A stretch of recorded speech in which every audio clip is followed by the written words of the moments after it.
Hi good morning, मैं Soni sir. जैसा कि आप लोगों को हम बताए थे कि सिर्फ एक ही वीडियो से आपका 70 में 50 नंबर एमसीक्यू निश्चित रूप से आ जाएगा।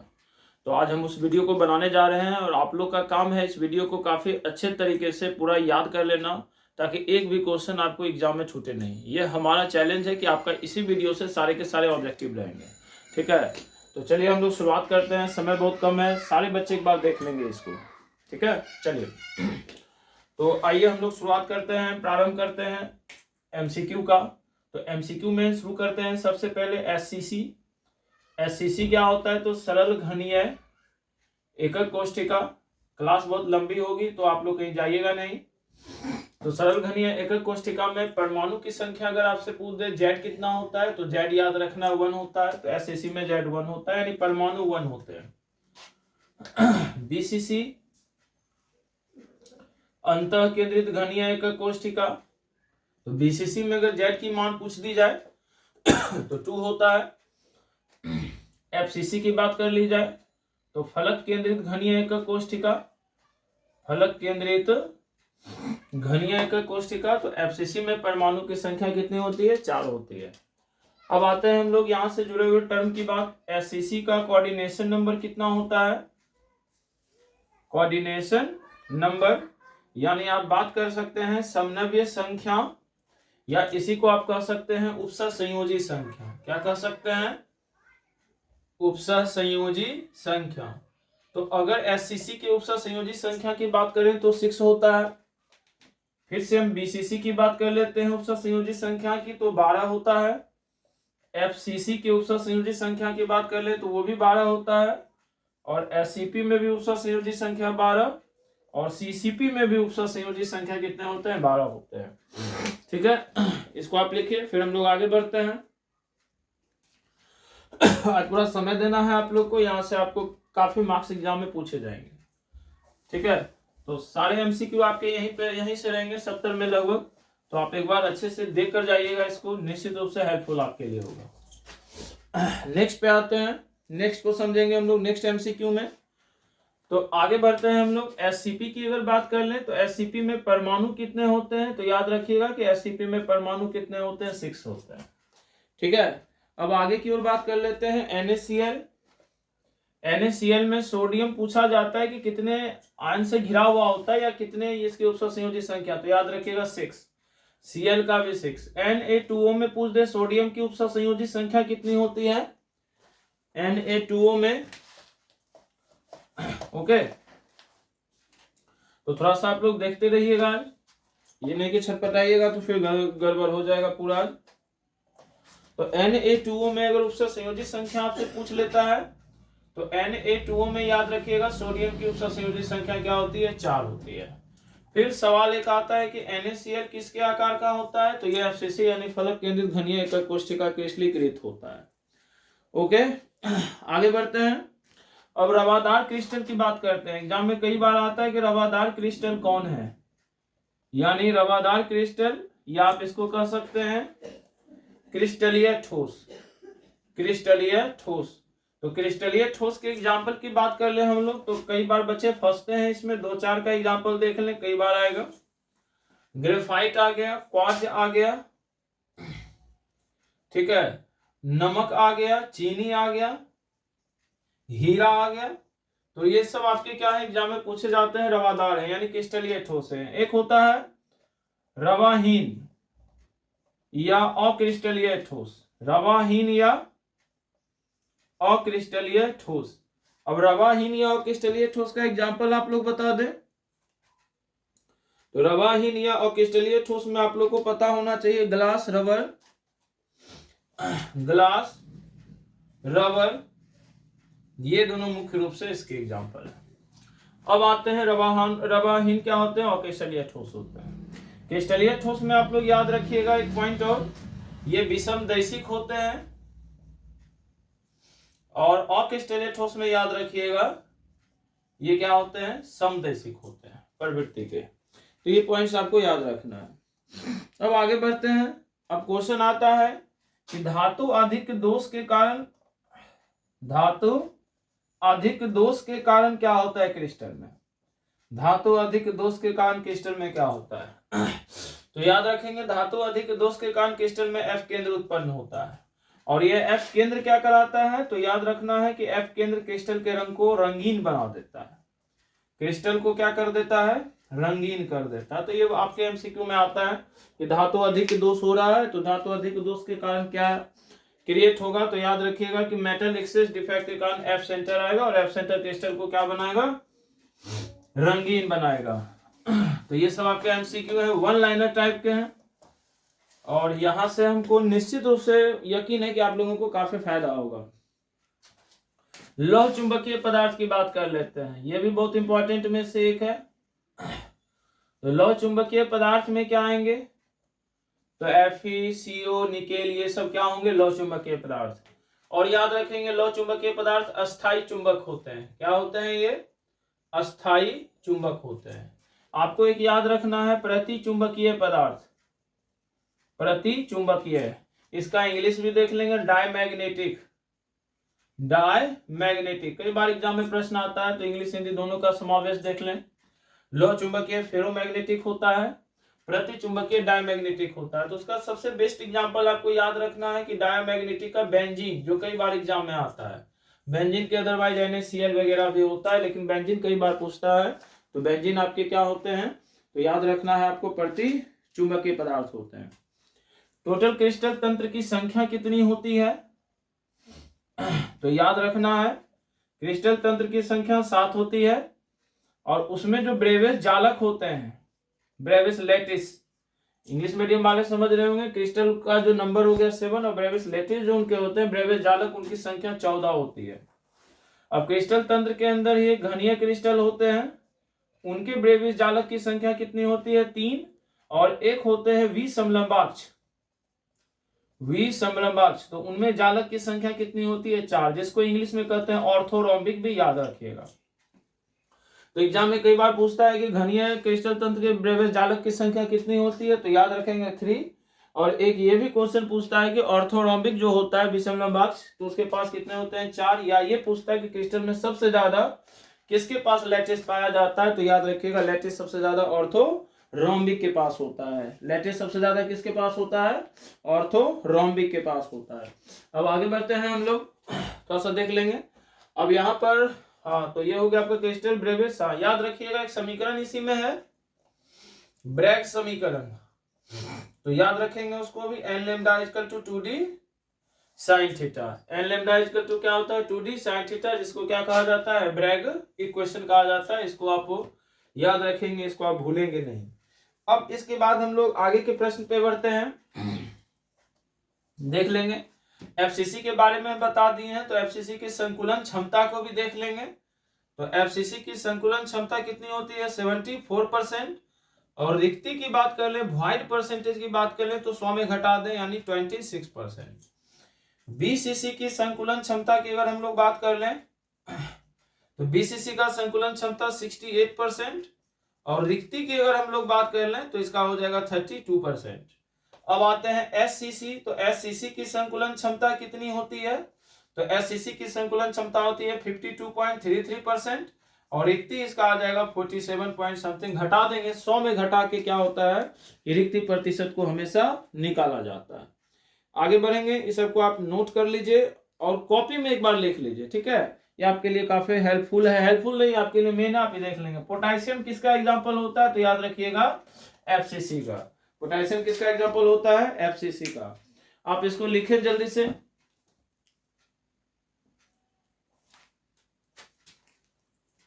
आप इसको जल्दी से लिखें, अब हम लोग इसको मिटाएंगे।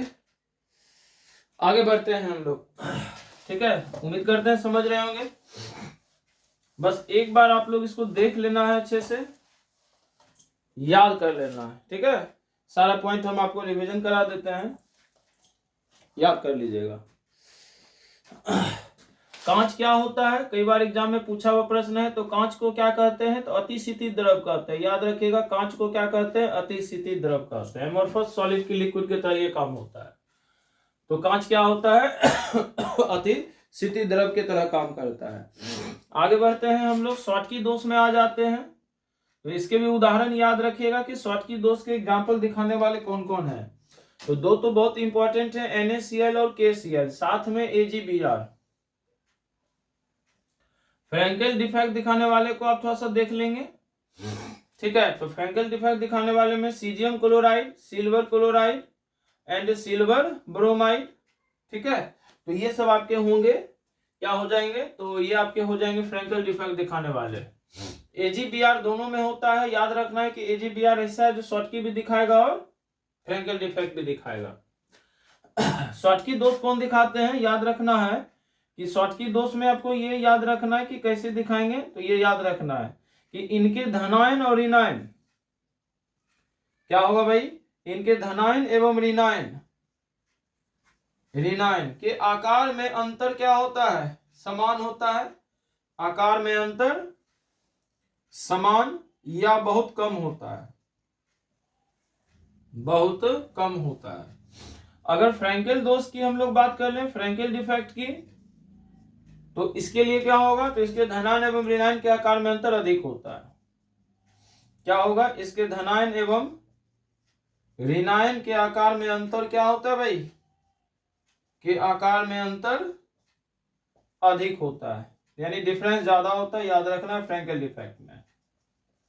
और याद रखेंगे शॉर्टकी दोष क्या करता है कि घनत्व को कम कर देता है, क्रिस्टल के घनत्व को क्या कर देता है, ये कम कर देता है। और फ्रैंकेल दोष घनत्व को प्रभावित नहीं करता है, फ्रैंकेल दोष घनत्व को प्रभावित नहीं करता है, याद रखेंगे। शॉर्टकी दोष में क्या होता है, धनायन और ऋणायन अपने स्थल से जालक के बाहर चले जाते हैं, और फ्रैंकेल में क्या होता है, सामान्यतः छोटे आकार के धनायन वही क्रिस्टल के अंदर कहीं फंस जाते हैं जाके, तो उसी को हम लोग कहते हैं फ्रैंकेल दोष।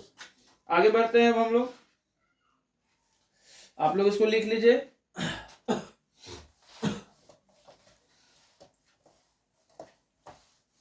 उम्मीद करते हैं समझ में अच्छा से आ रहा होगा। नेक्स्ट पे आते हैं, अष्टफलकीय रिक्ति। तो याद रखना है कि अष्टफलकीय रिक्ति का निर्माण कितने गोले से होता है, 6 गोले से होता है। और चतुष्फलकीय रिक्ति का निर्माण कितने गोले से होता है, तो 4 गोले से होता है। तो याद रखिएगा, तो अष्टफलकीय रिक्ति का निर्माण 6 गोले से होता है, और चतुष्फलकीय रिक्ति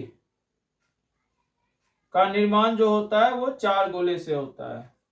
तो ये इसका कोऑर्डिनेशन नंबर भी हो गया, क्या हो गया, ये इसका कोऑर्डिनेशन नंबर भी आपसे पूछ दिया जाएगा कि अष्टफलकीय रिक्ति का उपसर्ग संयोजी संख्या कितना होता है, तो 6, और चतुष्फलकीय रिक्ति का उपसर्ग संयोजी संख्या कितना होता है, तो ये भी 6 होता है। आगे बढ़ते हैं हम लोग। उम्मीद करते हैं आप लोग बहुत अच्छे ढंग से समझ रहे होंगे, और इससे बेहतरीन वीडियो आपको कहीं नहीं मिलेगा, ये हमारा गारंटी है। आप अच्छे से बस एक बार खाली देख लेंगे, आपको किसी प्रकार का कोई दिक्कत नहीं होगा, ठीक है।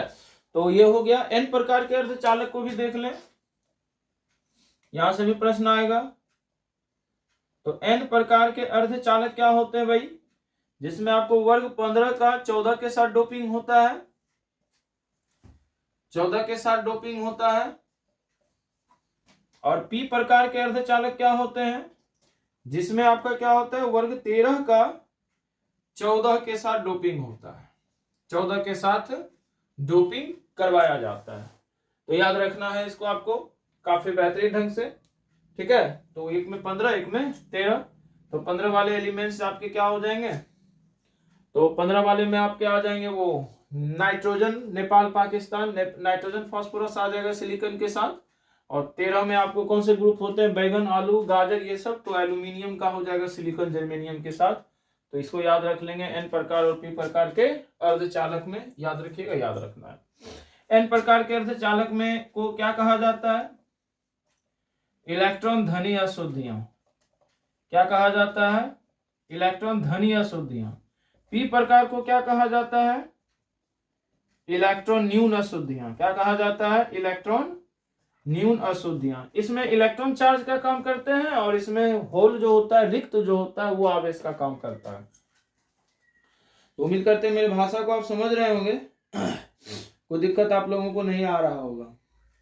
अब हम लोग आगे चलते हैं। शॉर्टकी के कारण क्रिस्टल के घनत्व में कमी आ जाती है, ये हमने आपको बता दिया है।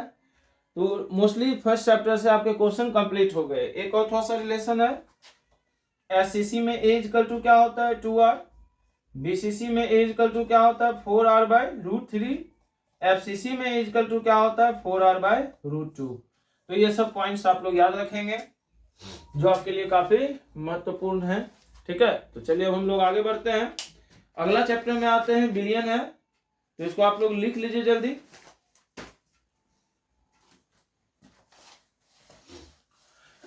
तो सभी बच्चे से हम्बल रिक्वेस्ट है कि आप लोग एक बार अच्छे से इस वीडियो को देख लें। ज़्यादा नहीं, 2-3 घंटे का आपका टाइम जाएगा, उसके बाद फिर आप इसी को बार बार रिपीट करते रहें।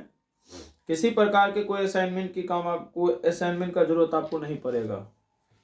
तो आइए हम लोग आते हैं सेकेंड चैप्टर बिलियन में। तो बिलियन की कहानी को जानते हैं। तो बिलियन में सबसे पहला आपका जो पॉइंट्स आता है वो ये है मोलरता। तो मोलरता याद रखेंगे, इससे आपको बहुत सारा चीज पूछता है। तो मोलरता क्या होता है कि 1 लीटर बिलियन में विलय की मोल संख्या होती है।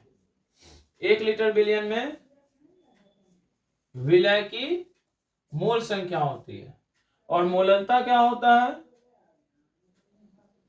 तो याद रखिएगा 1 किलोग्राम विलायक में विलय की मोल संख्या, 1 किलोग्राम विलायक में विलय की मोल संख्या होती है, इसको याद रखिएगा। ठीक है, अब आते हैं आगे हम लोग मोलरता, जिसको मोलरिटी कहते हैं, मोलरिटी कहते हैं। मोलरता का जो मात्रक होता है वो क्या होता है, मोल प्रति लीटर। मोल प्रति लीटर, यानी आप इसको ऐसे दिखा सकते हैं, मोल प्रति लीटर। मोलरता कैपिटल एम से दिखाया जाता है, और इस पर जो है लिख ही देते हैं आप लोग को, मोलरता पर ताप का प्रभाव पड़ता है। कई बार क्वेश्चन पूछता है ताप का प्रभाव पड़ता है। ठीक है, यानी मोलरता जो हमारा होता है वो ताप से स्वतंत्र नहीं होता है। मोलरता की बात कर ले, मोलरता को स्मॉल एम से दिखाया जाता है। इसका मात्रक क्या होता है, तो याद रखेंगे मोल प्रति किलोग्राम, यानी मोल प्रति केजी, यानी केजी इनवर्स। और इस पर ताप का कोई प्रभाव नहीं पड़ता है, इस पर ताप का कोई प्रभाव नहीं पड़ता है। तो इस पॉइंट को आप लोग को ध्यान में रखना है। मोलरता के केस में ये सब प्रश्न आपसे पूछे जाते हैं। फिर पूछा जाता है मोल अंश, मोल प्रभार। तो मोल अंश को किससे दिखाया जाता है, तो कैपिटल एक्स से, याद रखेंगे। मोल अंश को कैपिटल एक्स से दिखाया जाता है। और एक फॉर्मूला कई बार पूछता है कि एक्स ए प्लस एक्स बी का वैल्यू कितने के बराबर होता है, तो याद रखेंगे मोल फ्रैक्शन में एक्स ए और एक्स बी का वैल्यू 1 के बराबर होता है। आगे चलते हैं चैप्टर में हम लोग। इस चैप्टर का सबसे ज्यादा जो पूछा जाने वाला एमसीक्यू होता है वो आपका होता है आदर्श बिलियन, आइडियल सॉल्यूशन। ठीक है, आप याद रखेंगे। इससे ज्यादा पूछने वाला जो टॉपिक आपका है वो क्या है, आदर्श बिलियन। आदर्श बिलियन, इंग्लिश में इसी को कहते हैं आइडियल सॉल्यूशन। तो डिफिनेशन आप लोग को पता होगा, डिफिनेशन से भी कई बार एमसीक्यू आ जाता है कि वैसा बिलियन जो सभी सांद्रताओं पे राउल्ट के बिलियन को फॉलो करते हैं, आदर्श, और जो राउल्ट के नियम को फॉलो नहीं करते हैं वो अनादर्श बिलियन होते हैं, याद रखना है। अब आइडियल सॉल्यूशन का एग्जांपल बहुत पूछता है, तो आप लोग एक चीज याद रखेंगे, ये आपको यूट्यूब पर शायद बहुत कम टीचर्स आपको बताते होंगे। आदर्श बिलियन में जो मेनली होगा ऑर्गेनिक, जितने भी कार्बनिक यौगिक होंगे वो आदर्श बिलियन दिखाएंगे, और अकार्बनिक जो होंगे इनऑर्गेनिक वाले वो अनादर्श दिखाएंगे। ठीक है, तो चलिए एक आपका देख लेते हैं एग्जांपल, बेंजीन टॉल्वेन, बेंजीन प्लस टॉल्वेन। तो आपको पता है कि बेंजीन भी कार्बनिक यौगिक है, टॉल्वेन भी कार्बनिक यौगिक है, इसलिए ये किसके एग्जांपल है, आदर्श बिलियन के एग्जांपल है, no doubt. Normal hexane, normal heptane, normal hexane, normal heptane, तो ये भी आपके किसके एग्जांपल हो गए, तो कार्बनिक यौगिक है ये भी, तो ये भी आपके एग्जांपल हो गए आदर्श बिलियन के। अनादर्श बिलियन की हम लोग बात कर लें, अनादर्श बिलियन की बात कर लें, तो अनादर्श बिलियन में आपका क्या हो जाएगा, तो अनादर्श बिलियन में जैसे मान लीजिए acetone plus chloroform, acetone plus chloroform. अब ये दोनों क्या है, इनऑर्गेनिक है। एसीटोन भी अकार्बनिक पदार्थ है और क्लोरोफॉर्म भी क्या है, अकार्बनिक पदार्थ है। तो अकार्बनिक पदार्थ की यदि उपस्थिति है तो अनादर्श विलयन, कार्बनिक पदार्थ की उपस्थिति है कि दोनों के दोनों कार्बनिक हैं तो ये हो जाएगा आदर्श विलयन। आदर्श विलयन में कहानी और है, याद रखेंगे सब। Delta H mix equal to 0 होता है, कई बार एमसीक्यू में भी आता है। और डेल्टा भी मिक्स इक्वल टू 0, इसमें क्या होगा, delta H mix equal to not 0 और डेल्टा भी मिक्स इक्वल टू नॉट 0। तो ऊष्मा परिवर्तन इसमें शून्य होता है या होता ही नहीं है, इसमें ऊष्मा परिवर्तन होता है इसलिए 0 नहीं है। ठीक है, आगे बढ़ते हैं हम लोग। ये सब टॉपिक को आप लोग बढ़िया से देख लेंगे। समपराशरी विलयन में क्या बराबर होते हैं, तो याद रखना है, कई बार आता है ये प्रश्न, समपराशरी विलयन में क्या समान होते हैं, समपराशरी विलयन में क्या समान होते हैं। तो याद रखिएगा, मोलर सांद्रता, मोलर सांद्रता यानी मोलर कंसंट्रेशन जो होता है आपका आइसोटोनिक सॉल्यूशन में क्या होते हैं, इक्वल होते हैं।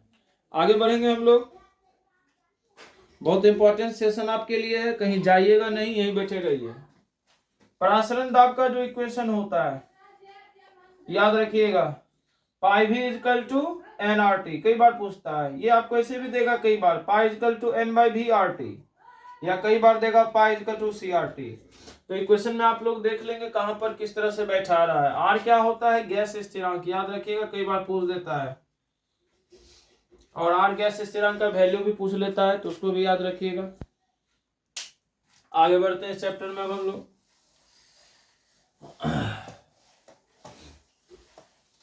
सबसे ज्यादा आपके अनुसंख्य गुणधर्म से क्वेश्चन आता है एमसीक्यू में कई बार।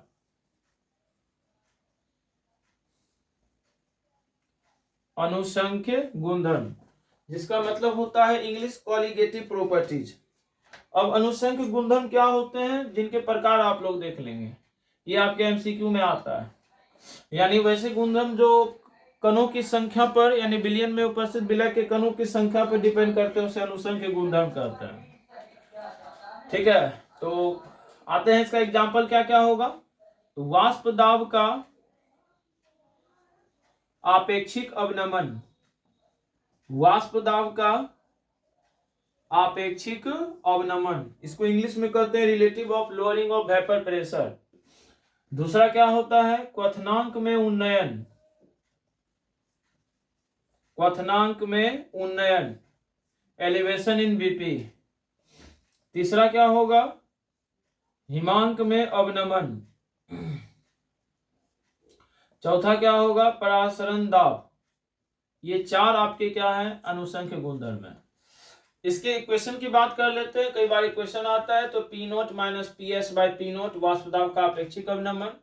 क्वथनांक में उन्नयन को डेल्टा टीवी से दिखाते हैं, हिमांक में अवनमन को डेल्टा टीएफ से दिखाते हैं, परासरण दाब को पाई से दिखाते हैं। तो ये चारों आप याद रखेंगे, अनुसंख्य गुणधर्म के प्रकार हैं। इसको बार बार क्वेश्चन को एग्जाम में पूछता है। अब आते हैं हम लोग वान टॉप गुणांक की मान के बारे में जान लेते हैं, जो कि आपका अदर इंपॉर्टेंट है। वान टॉप गुणांक के वैल्यू के बारे में पूछ देता है कई बार। जैसे क्वेश्चन है CaNO3 तो जितने आयंस इसमें प्रेजेंस है वही वान टॉप गुणांक का वैल्यू का मतलब वान टॉप गुणांक का वैल्यू होगा। Ca का 1 NO3 का 2, तो इसका कितना हो जाएगा, तो 3 हो जाएगा। NaCl का वान टॉप गुणांक कितना हो जाएगा, तो Na का 1 है और Cl का 1 है, तो 2 हो जाएगा। जिसमें आयन नहीं होते हैं वो टूटते नहीं है, उसका वान टॉप गुणांक का मान 1 होता है। जैसे यूरिया NH2CONH2, इसमें आयंस नहीं है, आयंस के रूप में ये नहीं टूटेंगे, तो इसका वान टॉप गुणांक का मान 1 होगा। जैसे ग्लूकोज, तो इसके वान टॉप गुणांक का मान क्या होगा, 1 होगा। सुक्रोज, इसके वान टॉप गुणांक का मान क्या होगा, 1 होगा। ग्लूकोज का भी फॉर्मूला आपको पता होगा, सुक्रोज का भी फॉर्मूला आपको पता होगा। तो आइए अब हम लोग आगे चलते हैं। तो ये सब एमसीक्यू आपके लिए काफी इंपॉर्टेंट है, एक बार आपको देख लेना चाहिए एग्जाम से पहले, ऐसा नहीं हो कि फिर बाद में पछताना पड़े। स्थिर क्वाथी मिश्रण, एजोट्रॉपिक मिक्सचर, यहां से भी प्रश्न आते हैं। स्थिर क्वाथी मिश्रण डिफिनेशन आपको पता है, हम एग्जांपल बता देते हैं जो मिक्सचर इसका पूछता है। जैसे HCl और H2O, HCl और H2O ये किसके एग्जांपल हैं? तो एजेट्रोपिक मिक्सचर के एग्जांपल हैं। ओके, तो HCl जहां याद रखिएगा 20.2% होता है, और H2O जो रेस्ट बच गया आपका वो हो जाएगा तो 79.8%। तो याद रखेंगे, ये आपके एजेट्रोपिक मिक्सचर के एग्जांपल हैं। एक और आप लोग देख लेंगे, इथेनॉल और वाटर।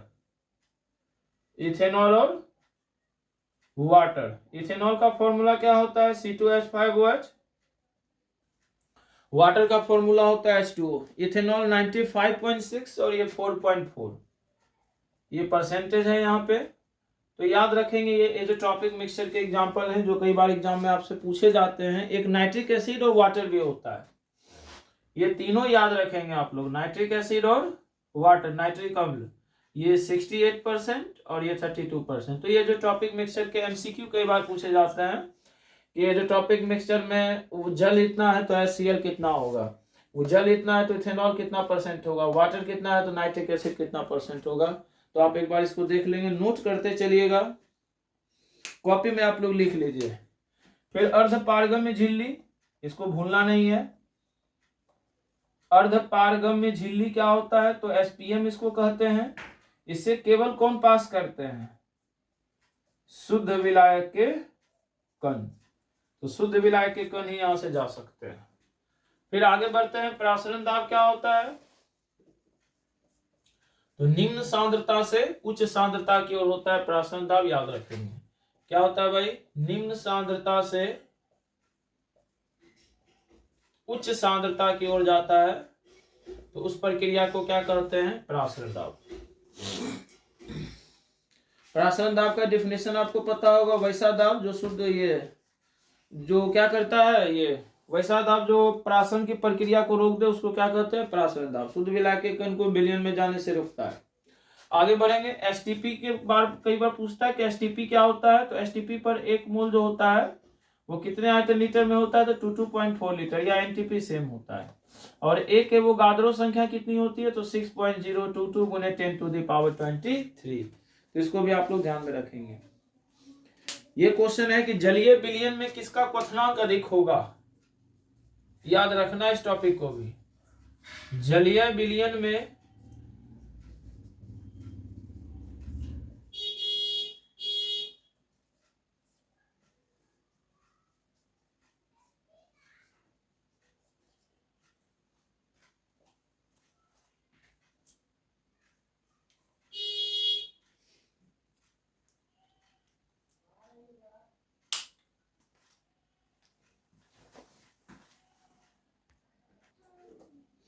तो जलीय विलयन में किसका क्वथनांक अधिक होगा?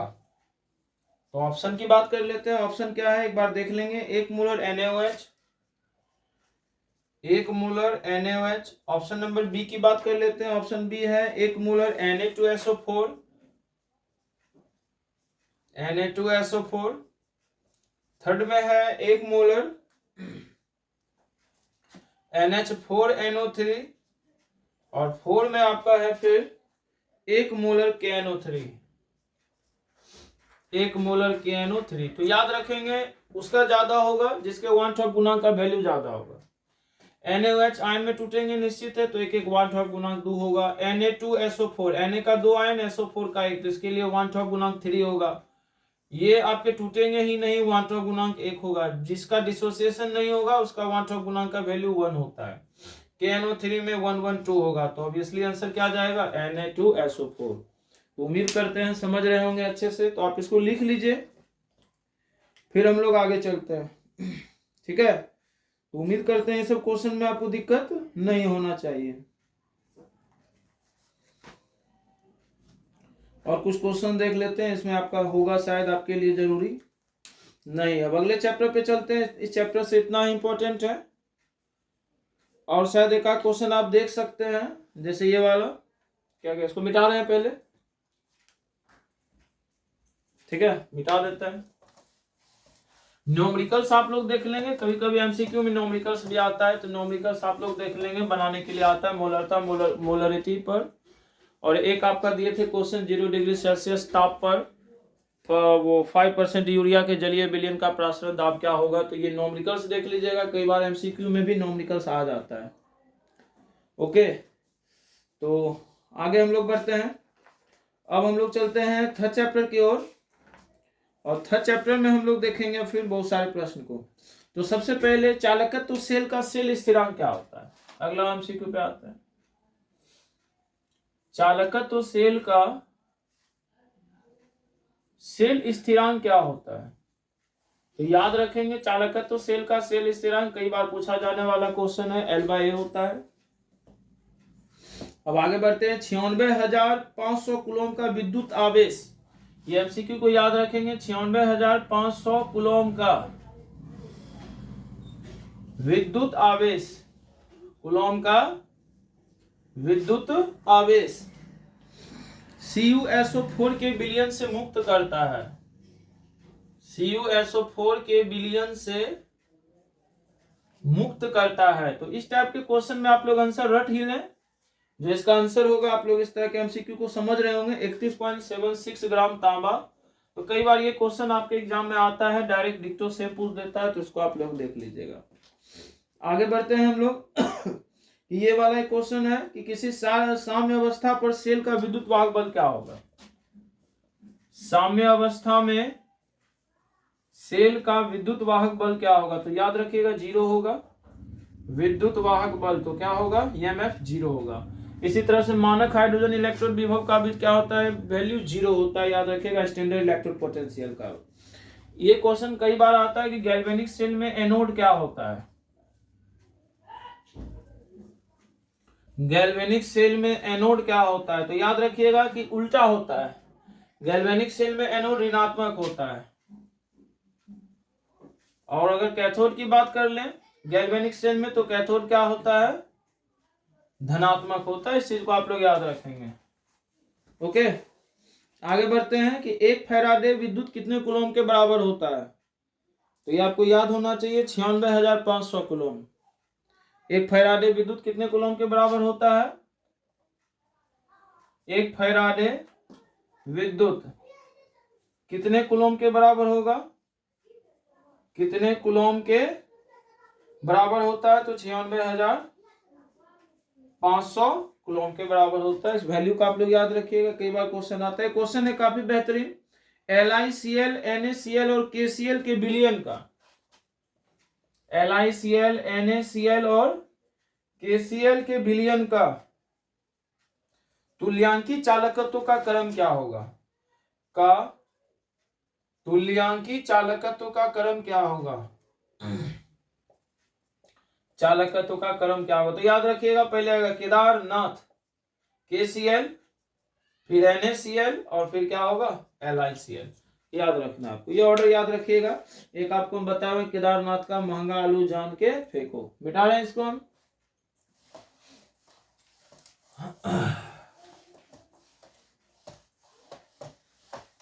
चलिए आगे बढ़ते हैं हम लोग। एक क्वेश्चन है कि ABC का मानक अपचयन का वैल्यू दे दिया है, और उसमें कह रहा है कि अपचयन शक्ति का क्रम है। देखिए कोई क्वेश्चन दिया है कि ABC का जो वैल्यू दे दिया है वो मानक अपचयन विभव का मान दे दिया है। क्या दे दिया है, मानक अपचयन विभव, मानक अपचयन विभव का वैल्यू दे दिया है। तो वैल्यू A का दिया है आपको +0.68। ओके, सेकेंड का आपको दिया है -2.50, ये सब वोल्ट में है। और C का दिया है -0.50 वोल्ट, और आपसे कह रहा है कि अपचयन शक्ति के क्रम में सजाने के लिए, अपचयन शक्ति के क्रम में, तो जिसपे माइनस ज्यादा है उसका अपचयन शक्ति ज्यादा होगा। तो B होगा, B के बाद C के बाद क्या होगा A।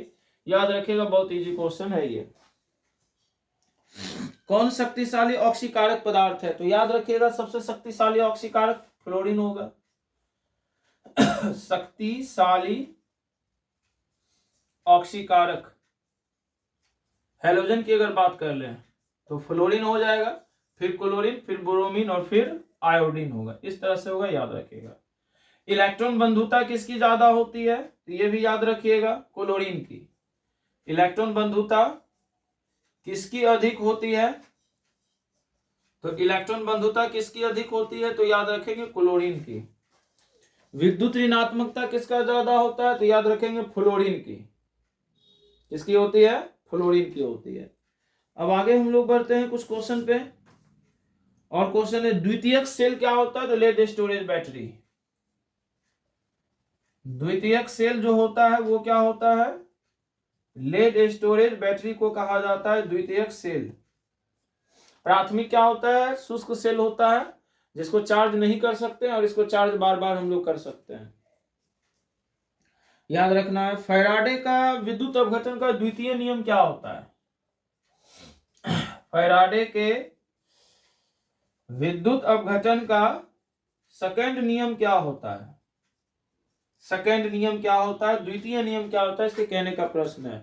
तो इसको याद रखिएगा द्वितीय नियम में कि विद्युत अपघटन का समतुल्य भार का जो होता है समानुपाती होता है। ठीक है, किससे समतुल्य होता है? तो समतुल्य भार से उसका रिलेशन होता है। समतुल्य भार यानी W समानुपाती E, याद रखना। फैराडे का प्रथम विद्युत अपघटन नियम क्या होता है? प्रथम विद्युत अपघटन नियम,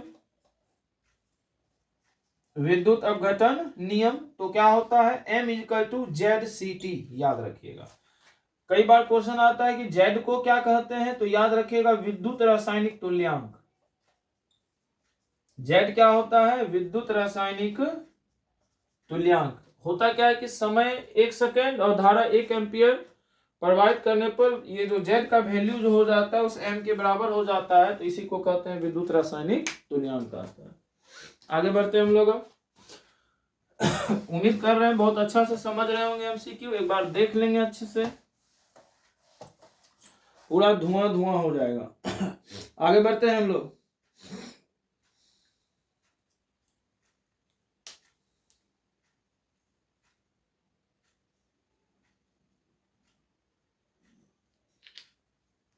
चलिए, लवण सेतु में किस प्रकार का विलयन होता है?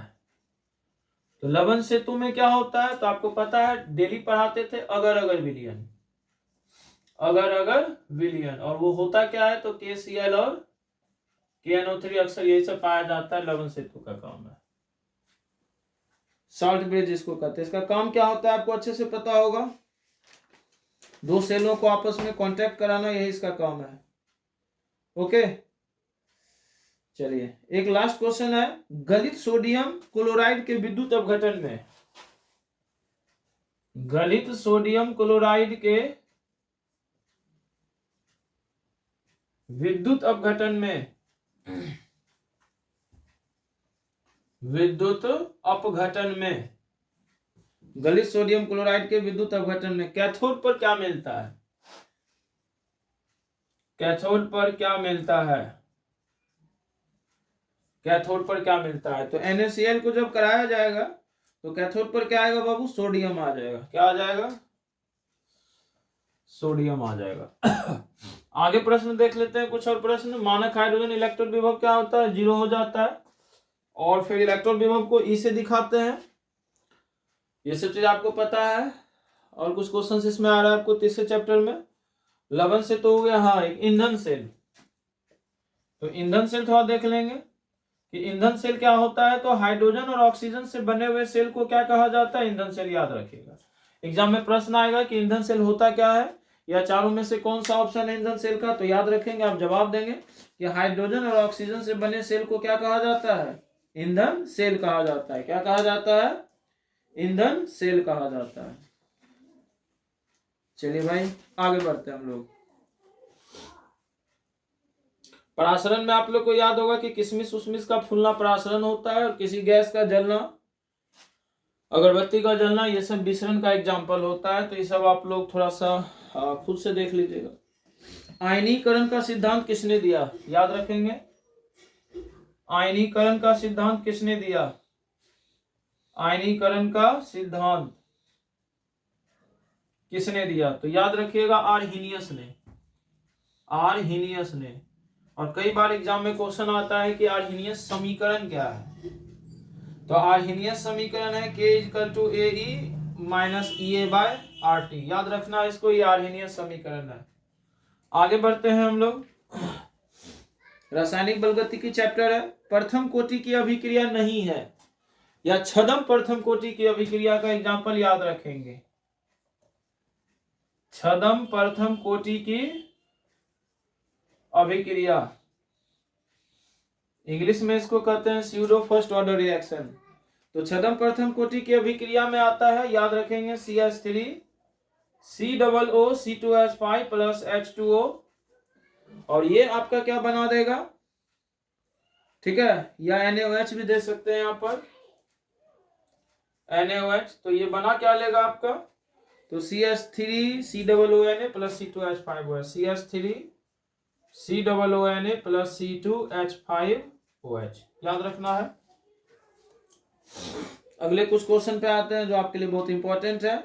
प्रथम कोटि की अभिक्रिया का अर्ध आयु काल का मान कितना होता है। इस चैप्टर को पढ़ रहे हैं तो इसका मतलब ये क्वेश्चन आपके साथ आएगा ही आएगा।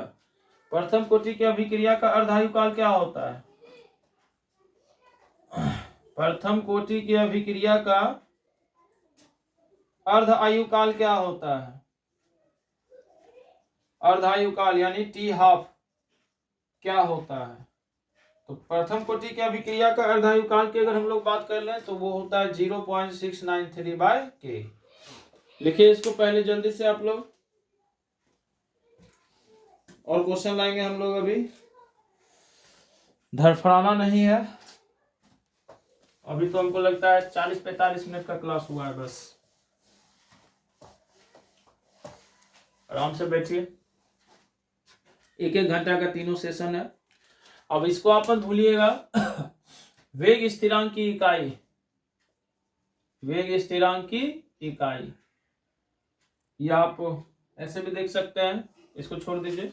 अभी आप देख लीजिए द्वितीय कोटि की अभिक्रिया की वेग स्थिरांक, जो बहुत प्रकार के कोटि होते हैं, जैसे शून्य कोटि की अभिक्रिया की वेग स्थिरांक की इकाई, फिर प्रथम कोटि की अभिक्रिया की वेग स्थिरांक की इकाई, और एक होगा द्वितीय कोटि की अभिक्रिया की वेग स्थिरांक की इकाई। के को कहते हैं वेग स्थिरांक, और इसके इकाई के बारे में पूछा जा रहा है कि वेग स्थिरांक का इकाई क्या होगा, यूनिट क्या होगा। तो शून्य है, प्रथम है, द्वितीय है। शून्य कोटि का क्या होगा, मोल पर लीटर पर सेकेंड। प्रथम कोटि का होगा पर सेकेंड, इसमें होगा पर मोल लीटर पर सेकेंड। याद रखिएगा, ये क्वेश्चन कई बार आया हुआ है, ठीक है। अब आपके लिए एक इक्वेशन दे दिया है, dx/dt बराबर क्या है, KH1/2, KH1/2 और B1/2, और कहा जा रहा है कोटि क्या होगा। तो आपको कोटि के बारे में कॉन्सेप्ट पता है कि ऊपर वाले पावर को क्या होता है, जोड़ दिया जाता है, तो 2/2 यानी कितना आ जाएगा, कोटि कट के 1 हो जाएगा। आपको पता होना चाहिए कि कोटि पावर जुड़ जाता है। या कोई क्वेश्चन दे दिया y बराबर के a पर पावर 3 b पर पावर 2, तो कोटि इसका कितना होगा, तो 3×2 कितना होगा, 5 हो जाएगा। तो याद रखिएगा कोटि इस तरह से होता है। और कोटि क्या होता है, प्रायोगिक राशि होता है, और आणविकता क्या होता है, सैद्धांतिक राशि होता है। आणविकता क्या होता है, सैद्धांतिक राशि होता है। जैसे कोई क्वेश्चन ले लिए H2 + Cl2 2HCl, और आपसे यहाँ पूछ दिया जाएगा कि इसकी आणविकता कितनी है, तो इसका 1 और इसका 1, तो इसकी आणविकता कितनी हो जाएगी भाई, 2 हो जाएगी। कितनी आणविकता हो जाएगी, 2 हो जाएगी। कोटि में पावर जुड़ जाता है और आणविकता में आगे वाले अणु की संख्या जुड़ जाती है, ठीक है। चलिए आगे बढ़ते हैं हम लोग अगले क्वेश्चन पे। सबको आप लोग लिखते चलिए। किसी पदार्थ की अभिक्रिया की दर किस पे निर्भर करती है, सक्रिय मात्रा पे। किसी पदार्थ की अभिक्रिया की दर निर्भर करती है, निर्भर करती है, किस पे निर्भर करती है भाई, सक्रिय मात्रा पे, जिसको हम लोग कहते हैं एक्टिवेशन एनर्जी, ठीक है। मिटा रहे हैं इसको अब हम लोग।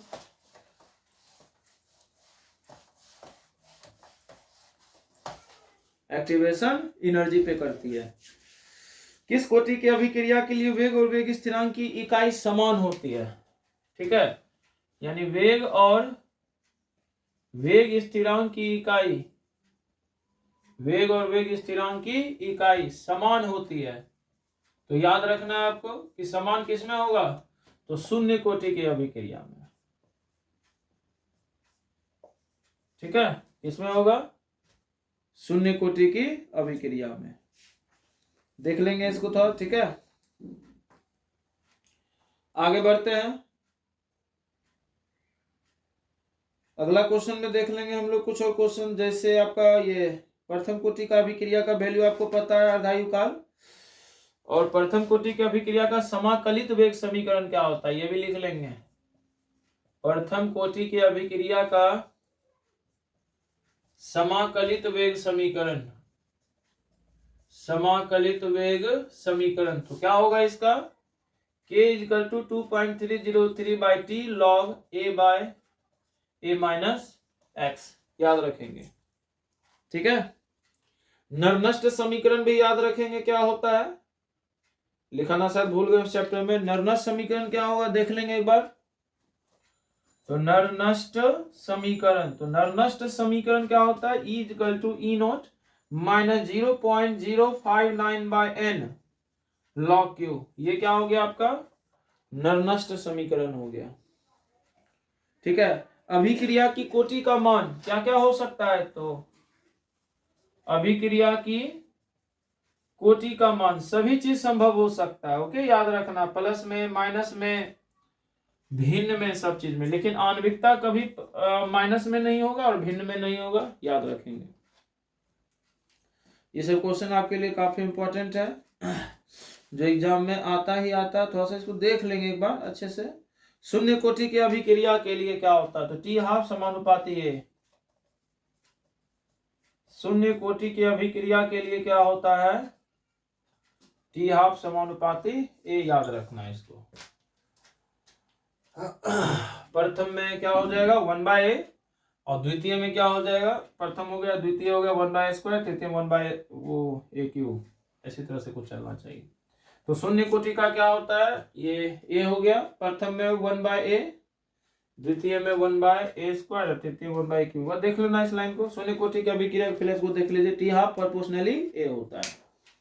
अब आगे हम लोग चलते हैं अगले क्वेश्चन पे, अगले चैप्टर पे, ठीक है। तो इस टाइप के क्वेश्चन आपसे बन जाने चाहिए, दिक्कत नहीं होना चाहिए। चलिए, फ्रेंडलिक अधिशोषण समतापी का समीकरण क्या होता है, फ्रेंडलिक ऐसे भी लिख सकते हैं, देख लेगा थोड़ा सा भाई। अधिशोषण समतापी समीकरण क्या होता है, तो x/m is equal to kp1/n, याद रखिएगा। ये क्वेश्चन आजकल आ रहा है, थोड़ा सा ज्यादा आ रहा है। लायोफिलिक कोलाइड और लायोफोबिक कोलाइड, इसके एग्जाम्पल को आप लोग थोड़ा सा देख लेंगे अच्छे से, क्योंकि एग्जाम में यहाँ से क्वेश्चन बनता है। तो हम एग्जाम्पल आपको लिखा देते हैं कई प्रकार के। तो द्रवरागी कोलाइड के उदाहरण देख लें आप लोग, द्रवरागी कोलाइड के उदाहरण, और एक देख लें आप लोग द्रव विरागी कोलाइड के उदाहरण। द्रव रागी का दूसरा नाम क्या होता है, रागी है तो लायोफिलिक कोलाइड, और ये होता है लायोफोबिक कोलाइड। तो द्रव रागी कोलाइड के एग्जाम्पल में हम लोग देख लेंगे गम, जिटेल, जिलेटिन, ये सब इसके अंदर आते हैं, ठीक है। और द्रव विरागी की अगर हम लोग बात कर लें, तो ये वाला जितना भी अपक्षय विलय वाला है, तो AlOH3 वगैरह ये सब आएगा आपको, AH2, फिर क्या है ये AH2F2 है, FeOH3, ये सब आपके याद रखिएगा। ये क्या होंगे लायोफोबिक, और ये क्या होंगे लायोफिलिक होंगे, याद रखना। ये विलाय के प्रति नहीं होते हैं, ये विरागी होते हैं। कौन टिंडल प्रभाव नहीं दिखाता है, तो याद रखिएगा टिंडल प्रभाव नहीं दिखाता है। तो याद रखना इस सवाल को, कई बार पूछता है। तो टिंडल प्रभाव नहीं दिखाने वाला जो आपका होता है विलियन, जो वास्तविक विलियन होते हैं, ये टिंडल प्रभाव नहीं दिखाते हैं। और कई बार पूछता है कि टिंडल प्रभाव दिखाता कौन है, टिंडल प्रभाव दिखाता है। तो टिंडल प्रभाव दिखाने वाले के नाम में याद रखिएगा सॉल या कोलाइड, सॉल या कोलाइड, ये क्या होंगे टिंडल प्रभाव दिखाएंगे। अब कोलाइडी कणों का आकार कितना होता है, तो याद रखना है कोलाइडी कणों का आकार 10⁻⁻7 से 10⁻⁻5 सेंटीमीटर के बीच होता है। तो इस चीज को याद रखिएगा, 10⁻⁻7 से 10⁻⁻5 सेंटीमीटर के बीच किसका आकार होता है भाई? कोलाइडी कणों का आकार होता है। आगे बढ़िए, अब हम लोग आगे बढ़ते हैं, थोड़ा सा देख लेंगे और अच्छे अच्छे प्रश्न को यहां तक उतार लीजिए पहले आप लोग। मीटर में जाएगा ये 9 और ये हो जाएगा 7। अगला पढ़ लीजिए, कोलाइडी कणों के जिगजैग गति को क्या कहते हैं? कोलाइडी कणों के जिगजैग गति को क्या कहते हैं? कोलाइडी कणों के जिगजैग गति को तो आप लोग को पढ़ाए हुए हैं कि कोलाइडी कणों के जिगजैग गति को कहते हैं हम लोग ब्राउनियन गति। क्या कहते हैं इसको? ब्राउनियन गति। और प्रकाश का जो प्रकीर्णन कोलाइडी कणों के कारण होता है उसको कहते हैं टिंडल प्रभाव। क्या कहते हैं? टिंडल प्रभाव कहते हैं। आगे लिखना है, आगे बढ़िए अब, ठीक है।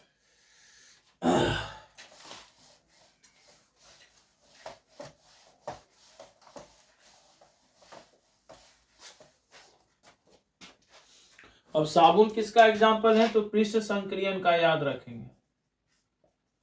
साबुन किसका उदाहरण है? तो इस लाइन को आपको याद रखना है, पृष्ठ संक्रियन का उदाहरण है। किसका उदाहरण है? पृष्ठ संक्रियन का उदाहरण है। पृष्ठ संक्रियन क्या होते हैं? जो तनाव को कम करते हैं। पृष्ठ संक्रियन क्या होते हैं? जो किसको कम करते हैं? तनाव को कम करते हैं, उसको क्या कहते हैं? पृष्ठ संक्रियन। ओके। लायोफिलिक कोलाइड में आपको पता है गम है। दूध क्या होता है? जो जल में परिक्षेपित वसा। दूध क्या है? जल में परिक्षेपित वसा। ये किसके एग्जाम्पल है? तो दूध। दूध पायस का काम करता है। पायस क्या होता है? तो अमिश्रणीय द्रव का मिश्रण। अमिश्रणीय द्रव का मिश्रण या विलयन को ही क्या कहा जाता है? हम लोग पायस कहते हैं। क्या कहते हैं? पायस कहते हैं। रासायनिक अधिशोषण क्या होती है? तो अनुत्क्रमणीय होती है, याद रखिएगा। रासायनिक अधिशोषण क्या होती है? अनुत्क्रमणीय होती है। अनुत्क्रमणीय होती है। और भौतिक अधिशोषण क्या होता है भाई? भौतिक अधिशोषण क्या होता है भाई? उत्क्रमणीय होता है। उत्क्रमणीय होता है। रासायनिक अधिशोषण में याद रखिएगा रासायनिक बल काम करता है और भौतिक अधिशोषण में वान डेर वाल बल कार्य करता है, याद रखना। रासायनिक अधिशोषण में क्या काम करता है? तो रासायनिक बल काम करता है। और भौतिक अधिशोषण में क्या काम करता है? तो वान डेर वाल, याद रखना है। यहां पे क्या होगा? वान डेर वाल बल कार्य करता है। और इसमें क्या करता है? तो रासायनिक बल कार्य करता है। ठीक है, तो इस चीज को याद रखना है। कई बार क्वेश्चन पूछता है कि भौतिक अधिशोषण के ऊष्मा का मान कितना होता है? भौतिक अधिशोषण के ऊष्मा का मान कितना होता है? कई बार परीक्षा में पूछा हुआ क्वेश्चन है, तो याद रखना है 20 से 40 किलो जूल पर मोल। और रासायनिक अधिशोषण का कितना होता है?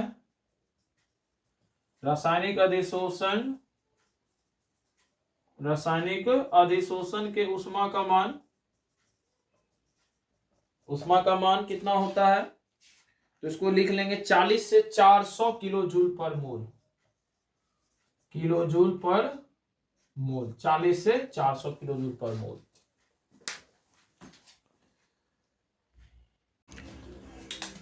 चलिए हम लोग आगे चलते हैं अब, ठीक है।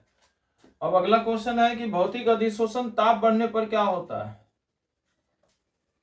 भौतिक अधिशोषण ताप बढ़ने पर क्या होता है? तो याद रखिएगा ताप बढ़ने पर उल्टा होता है। ताप बढ़ने पर क्या होता है? तो कमी होती है इसके अधिशोषण प्रक्रिया में। क्या होती है? कमी होती है। तो इस लाइन को याद रखिएगा, ठीक है। यानी कमी क्या मतलब? इसके दर में कमी होगी। इसके दर में कमी होगी। अब एक है आपका एरोसॉल यानी धुआं। धुआं मिश्रण किसका होता है? तो याद रखिएगा, तो धुआं मिश्रण आपका होता है द्रव और गैस का। किसका मिश्रण होता है? द्रव और गैस का। तो इसको एरोसॉल भी कहते हैं, एरोसॉल भी कहते हैं।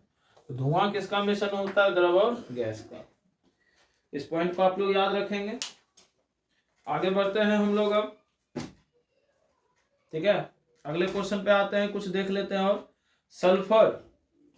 सल्फर के बारे में कहा गया है कि सल्फर किस फॉर्म में पाया जाता है? तो S8 के फॉर्म में पाया जाता है, याद रखिएगा, ठीक है। सल्फर किस फॉर्म में पाया जाता है?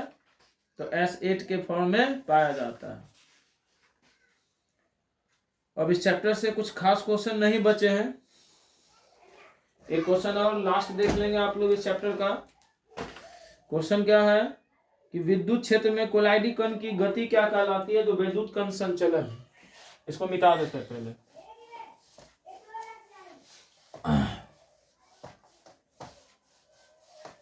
विद्युत क्षेत्र में कोलाइडी कण की विद्युत क्षेत्र में कोलाइडी कण की गति क्या कहलाती है? कोलाइडी कण की गति क्या कहलाती है? तो याद रखेंगे वैद्युत कण संचलन, वैद्युत कण संचलन। चलिए हम लोग अब अगला चैप्टर पे बढ़ते हैं, नेक्स्ट चैप्टर पे। फिजिकल केमिस्ट्री समाप्त होता है आपका यहाँ पर।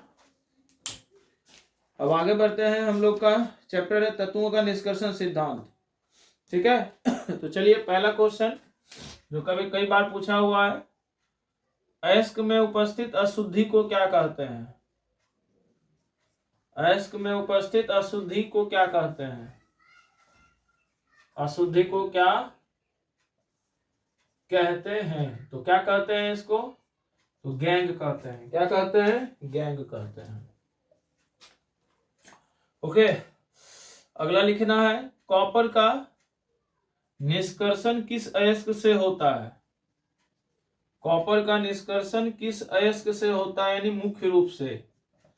तो याद रखिएगा, कॉपर का निष्कर्षण अगर कराने की बात हो तो copper pyrite CuFeS2, copper pyrite, याद रखना आपको। चलिए आगे बढ़ते हैं, लोहा का निष्कर्षण किस अयस्क से होता है? तो याद आपको होना चाहिए कि लोहा का निष्कर्षण मुख्यतः हेमेटाइट अयस्क से होता है। और हेमेटाइट का फॉर्मूला क्या होता है? Fe2O3। फिर इसी प्रकार से एल्यूमिनियम का निष्कर्षण किस अयस्क से होता है? तो इसको भी याद रखना है, बॉक्साइट अयस्क से। और बॉक्साइट का फॉर्मूला क्या होता है? Al2O3 2H2O, याद रखना है। जिंक ब्लेंड किसका अयस्क है? जिंक ब्लेंड किसका अयस्क है? जिंक ब्लेंड किसका अयस्क है? ठीक है, तो ये जिंक का अयस्क है। किसका अयस्क है? जिंक का अयस्क है। फिर आपका सीने बार जिसका फॉर्मूला होता है HgS, किसका अयस्क है? तो पारा का। किसका अयस्क है? पारा मतलब Hg, पारा मतलब Hg। जिसमें दो अलग अलग धातु उपस्थित होते हैं वह अयस्क है। जिसमें दो अलग अलग धातु उपस्थित होते हैं वे अयस्क कौन है बताइए? तो वे अयस्क हैं कॉपर पायराइट। क्या है? कॉपर पायराइट, यानी CuFeS2। इसमें क्या है आप देख पा रहे होंगे, कॉपर भी है और लोहा भी है। आगे बढ़िए। अब सारे इंपॉर्टेंट MCQ आपको दे दिए गए हैं आज, आप इसको बढ़िया से देख लीजिए, काफी फायदेमंद होगा आपके लिए। मुक्त अवस्था में कौन पाया जाता है? तो याद रखिएगा सोना। मुक्त अवस्था में पाए जाने वाले धातु, पाए जाने वाले धातु क्या होगा? सोना होगा। यानी जितनी भी नोबल धातु होती है मुक्त अवस्था में पाई जाती है। एक और क्वेश्चन आता है कि सोना की ऑक्सीकरण अवस्था कितनी होती है या ऑक्सीकरण संख्या कितनी होती है जो सामान्यतः, तो याद रखिएगा -1। ठीक है। सभी अयस्क खनिज होते हैं कि सभी खनिज अयस्क होते हैं?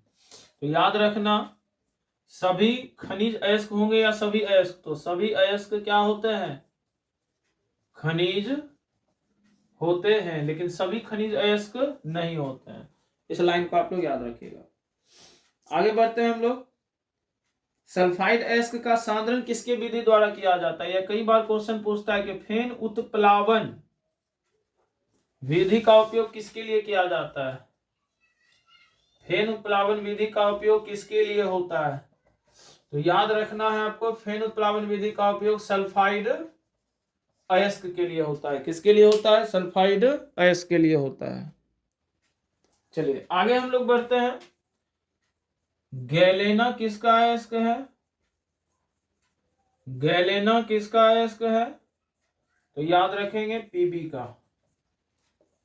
अयस्क को वायु की अनुपस्थिति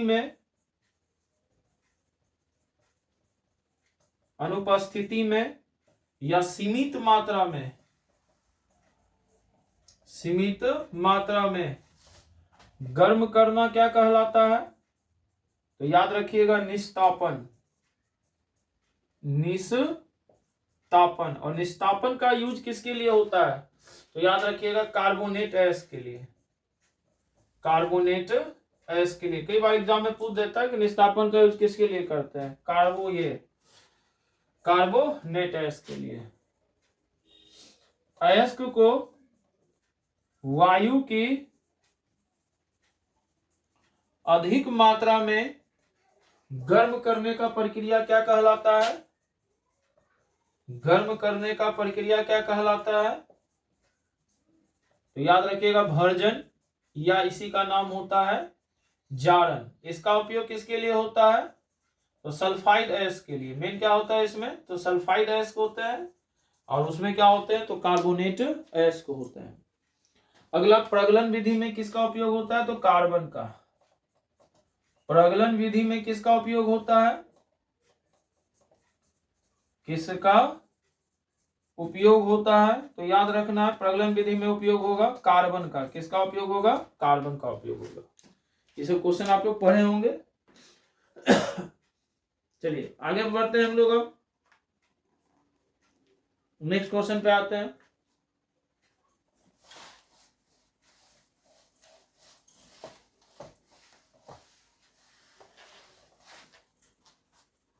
ठीक है, एल्यूमिनियम का अयस्क आप लोग देख लेंगे, सब थोड़ा सा आप लोग का काम है। क्षारीय भूमिज तत्व, क्षारीय भूमिज तत्व तो कौन कौन है? क्षारीय भूमिज तत्व तो आपको पता होना चाहिए, इसी का दूसरा नाम होता है क्षारीय मृदा। क्षारीय मृदा तत्व। तो क्षारीय मृदा तत्व में कौन कौन आते हैं? तो बेटा, मांगे, कार, स्कूटर या कन्या सुंदर, बाप, राजी। और क्षारीय तत्व में कौन कौन आते हैं? तो केदारनाथ का महंगा आलू जान के फेंको। तो ये क्या चीज आ गया? तो वो सॉरी क्षारीय तत्व में आ जाएगा आपको हलीना करे रब से फरियाद। वो माफ कीजिएगा, थोड़ा सा समय ज्यादा हो जाने के बाद तो गड़बड़ हो जाता है। सल्फाइड अयस्क आपका हो गया, फेन उत्प्लावन विधि। अगले क्वेश्चन पे आते हैं, थोड़ा सा देखेंगे सिनेबार। सिनेबार का सूत्र क्या होता है? HGS आप लोग को पता है। भूपर पट्टी में सर्वाधिक पाए जाने वाला तत्व है। जब ये क्वेश्चन आएगा तो याद रखिएगा, भूपर पट्टी में सर्वाधिक पाया जाने वाला तत्व, सर्वाधिक पाया जाने वाला तत्व तो कौन है? सिलिकॉन। कौन है? सिलिकॉन। और धातु पूछ देगा तो याद रखिएगा सैफली, लोहा। और शरीर में पाया जाने वाला ऑक्सीजन, याद रखिएगा। कॉपर पायराइट का सूत्र CuFeS2। मेलाकाइट किसका अयस्क है? तो याद रखिएगा कॉपर का। मेलाकाइट किसका अयस्क है? कॉपर का। कॉपर का, ठीक है। चलिए, एल्यूमिनियम हो गया। आधुनिक आवर्सानी किसने बनाया है? बताइए, आधुनिक आवर्सानी का जवाब देंगे आप लोग, भेजेंगे कि किसने बनाया है। कौन सी धातु भूपर्पटी में पाई जाती है सर्वाधिक? तो याद रखिएगा, अभी बताए हैं आप लोग को। अगला क्वेश्चन देख लेंगे हम लोग थोड़ा सा और। फेन उत्प्लावन हो गया। हाँ, एल्यूमिनो तापीय विधि का उपयोग किसके लिए किया जाता है? एल्यूमिनो तापीय विधि का उपयोग किसके लिए होता है? तो याद रखिएगा क्रोमियम के लिए। किसके लिए होता है? क्रोमियम के लिए होता है। साइनाइड परक्रम सिल्वर के लिए। याद रखना, एक आगो परक्रम आ जाता है। साइनाइड परक्रम किसके लिए उपयोग होता है? तो सिल्वर के लिए प्रयोग होता है, ठीक है। सब हो गया आपका क्वेश्चन। आगे बढ़ते हैं हम लोग। हाँ, फूल्स गोल्ड किसे कहते हैं? मूर्खों का सोना। फूल्स गोल्ड किसे कहते हैं? तो ये देख लेंगे आप लोग, FeS2 को। FeS2 को। थर्माइट विधि में किसका उपयोग होता है? तो एल्यूमिनियम। थर्माइट विधि में याद रखिएगा किसके लिए यूज होता है? एल्यूमिनियम। और कुछ क्वेश्चन है, कैसीटेराइट किसका अयस्क है? तो Sn का। कैसीटेराइट किसका अयस्क है? Sn का। चलिए आगे हम लोग बढ़ते हैं। फिर आपसे पूछ देगा कि मोंड परक्रम का किसके लिए यूज किया जाता है? तो मोंड परक्रम याद रख लेंगे, निकेल के लिए। फिर उसके बाद क्या है? मंडल परिष्करण, जर्मेनियम सिलिकॉन। मंडल परिष्करण, जर्मेनियम और सिलिकॉन, ओके। और उसके बाद पीतल क्या होता है? किससे मिलकर बना होता है? तो याद रखिएगा मिश्र धातु है, कॉपर और जिंक से। कांसा किससे मिलकर बना होता है? याद रखेंगे कॉपर टीन से।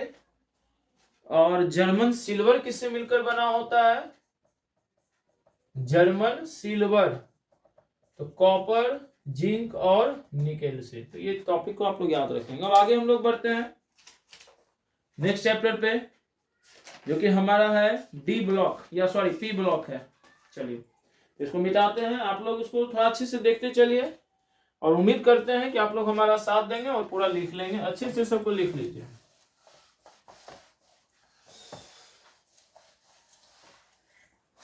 चलिए पी ब्लॉक में आते हैं। तो सबसे पहले इसका क्वेश्चन कि पी ब्लॉक का सामान्य इलेक्ट्रॉनिक विन्यास क्या होता है?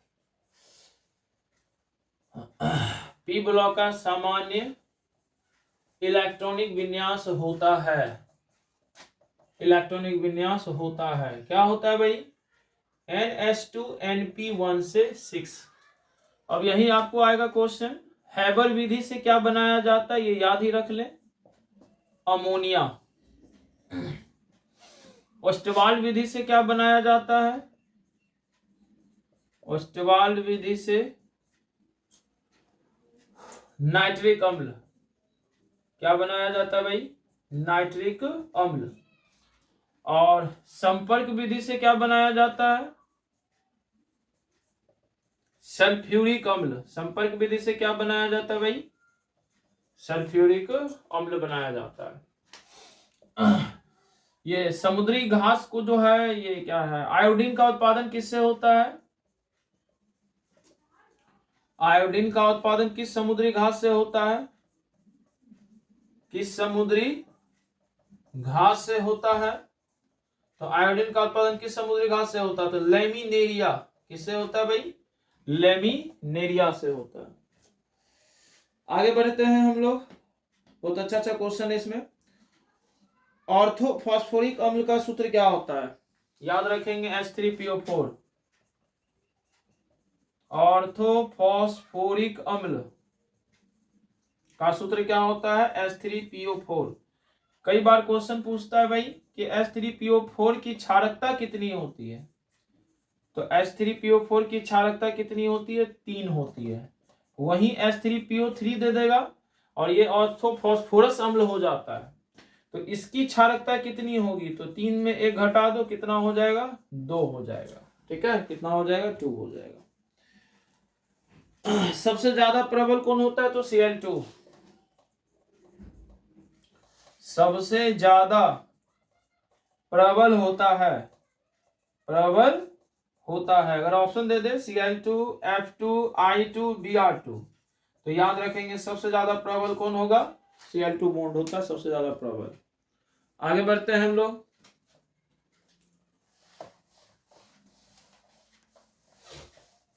ये सब एमसीक्यू एक बार आप लोग को रिकॉल कर देना है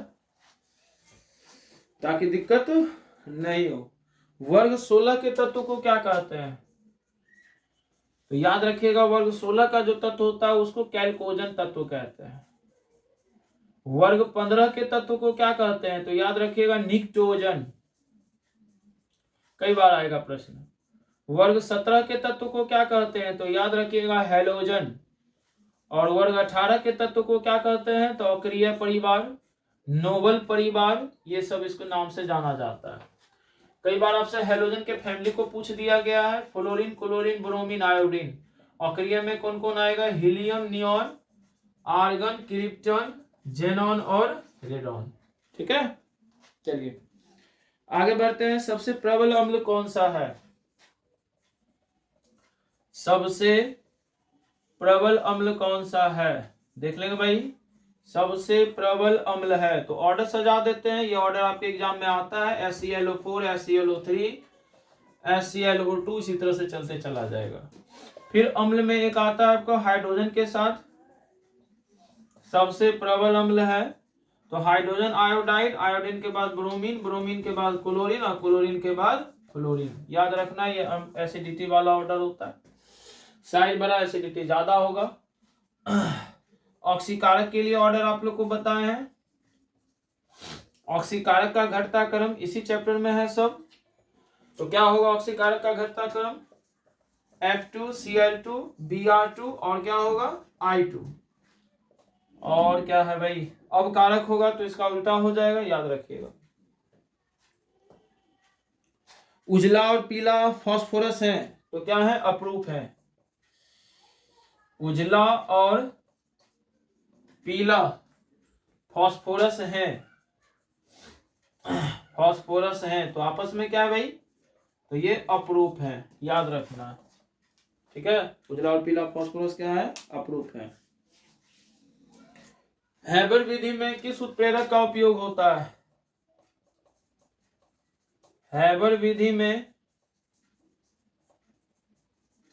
किस उत्प्रेरक का उपयोग होता है, तो Fe और MO। MO उत्प्रेरक नहीं होता है, यहाँ पर उत्प्रेरक वर्धक का काम करता है, लेकिन उत्प्रेरक के ही तरह आप कर सकते हैं। ठीक है, चलिए ओलियम का सूत्र क्या होता है, ओलियम का सूत्र H2S2O7, याद रखना है। आगे क्वेश्चन की ओर बढ़ते हैं, नेक्स्ट पे मिटा रहे हैं इसको।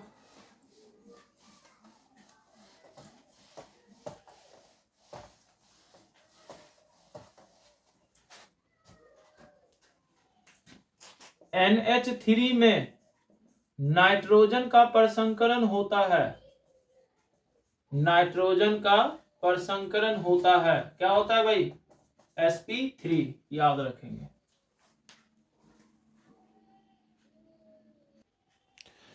चलिए आगे बढ़ते हैं हम लोग।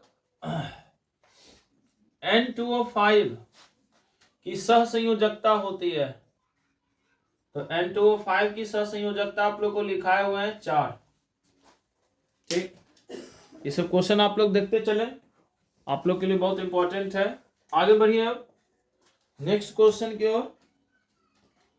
ठीक है, तो चलिए आगे बढ़ते हैं हम लोग। नाइट्रिक अम्ल का सूत्र क्या होता है, HNO3, आपको पता है। PCl5 क्या है, तो ये क्या है, ऑक्सीकारक भी है और क्या है, अब कारक भी है। याद रखिएगा PCl5 ऑक्सीकारक और अवकारक दोनों है।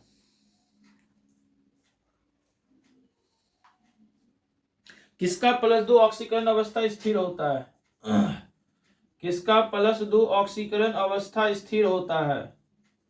ऑक्सीकरण अवस्था क्या होता है भाई, स्थिर होता है। तो याद रखेंगे SN का। बोरेक्स का रासायनिक नाम क्या है? तो सोडियम टेट्राबोरेट, याद रखना। बोरेक्स का रासायनिक नाम, बोरेक्स का रासायनिक नाम क्या है? Sodium tetraborate, sodium tetraborate. चलो आगे बढ़ते हैं हम लोग।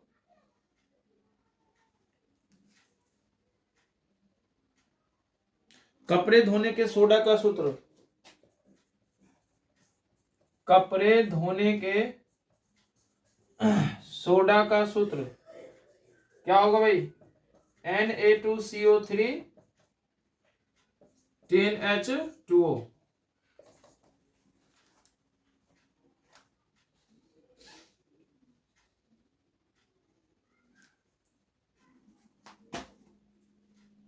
समुद्री जल में पाया जाता है कौन सा? आयोडीन। समुद्री जल में पाया जाने वाला तत्व, पाया जाने वाला तत्व क्या है भाई? आयोडीन है। NH3 कैसा व्यवहार दिखाता है? तो लुईस क्षारक के तरह। कैसा व्यवहार दिखाता है? लुईस क्षारक के तरह। देखते चलेंगे हम लोग प्रश्न को।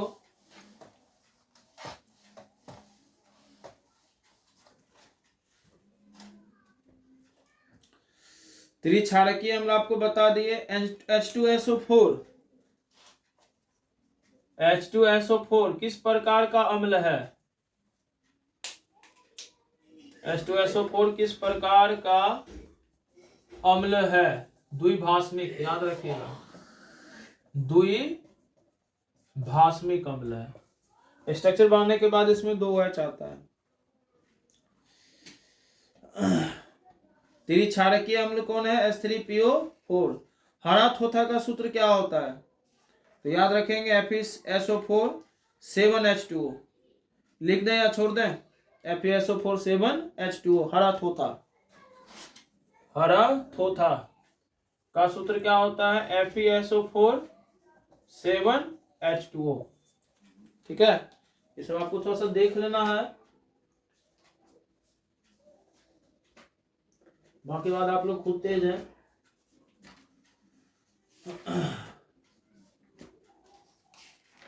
चलिए अगला कुछ क्वेश्चन हम लोग देख लेते हैं। सबसे अधिक हैलोजन में क्रियाशील कौन होता है? या हैलोजन नहीं, वो नोबल गैस में कौन एकमात्र जो है रासायनिक यौगिक का निर्माण करता है? नोबल गैस में कौन एकमात्र रासायनिक यौगिक का निर्माण करता है? रासायनिक यौगिक का निर्माण करता है तो कौन एकमात्र है? तो जेनॉन। कौन है भाई? जेनॉन है जो रासायनिक यौगिक का क्या करता है? निर्माण करता है। चलिए और थोड़ा सा आप लोग को देखना है, तो और कुछ क्वेश्चन देख लेंगे।